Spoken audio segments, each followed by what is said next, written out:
This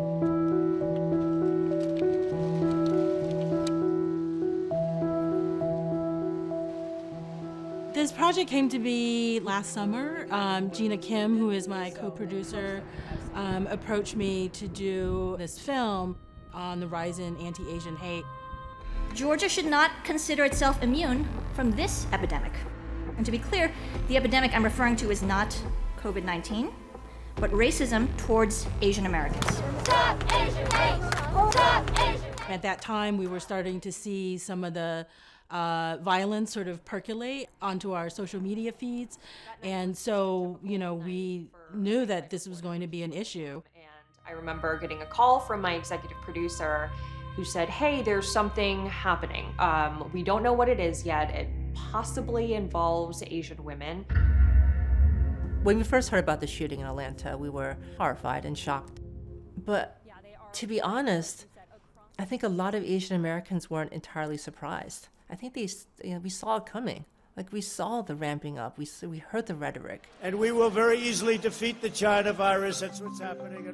The country was already in a state of turmoil with the pandemic, a lot of tension, a lot of insecurity, economic hardship. It was already sort of this feeling of unease. And then on top of that, to see people who look like me, who look like my family, being attacked was really horrifying, shocking, upsetting, So we realized that we needed to tell the story. Maya, I know that you wanna maybe just go through things with Yasu and Kimberly first, and then discuss the changes to the narration. Yeah, maybe if Asian Americans aren't the ones telling the story, who's going to tell the story?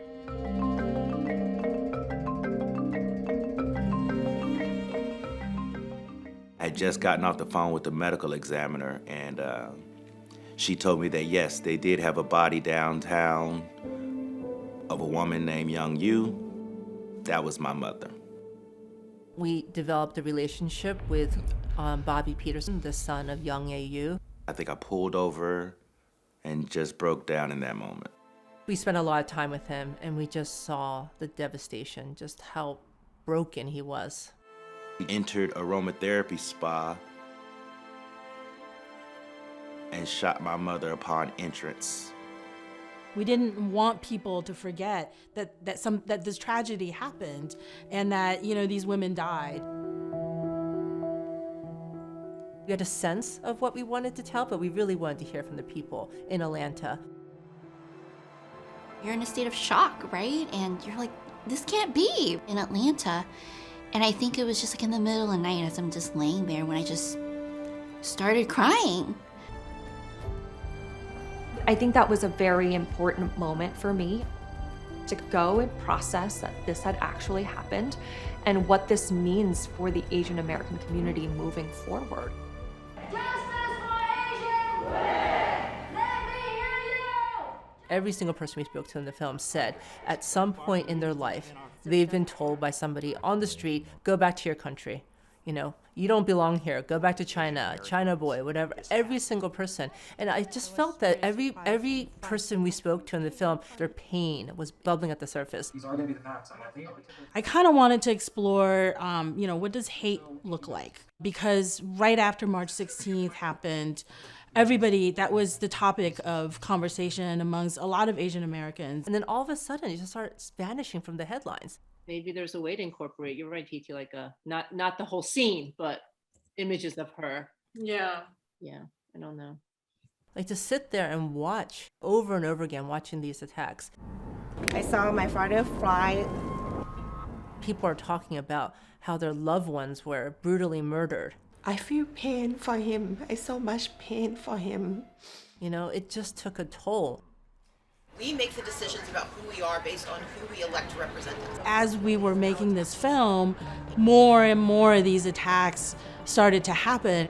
I realized there was this other story about the community, really about resilience and about empowerment. We tackle a lot of issues from Asian political power and what does that mean and what happens when that gets yanked away from you. There's race and there's gender and then there's police and hate crimes legislation. Don't let anybody make our anguish invisible.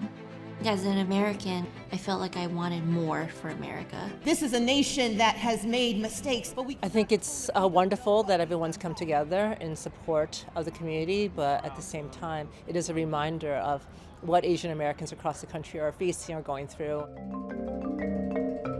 It's hard to say that we belong here when we are not wanted here, you know, but at the same time, we do belong here. You know, it's been a really revealing 6 months. We've learned a lot, and the community has been incredibly warm and welcoming, and we really are encouraged by, you know, how much that they're working and they're, you know, pushing forward. And, you know, we're grateful that they're opened their arms to us and let us come into the community and talk to us. It's not been easy for the Asian community.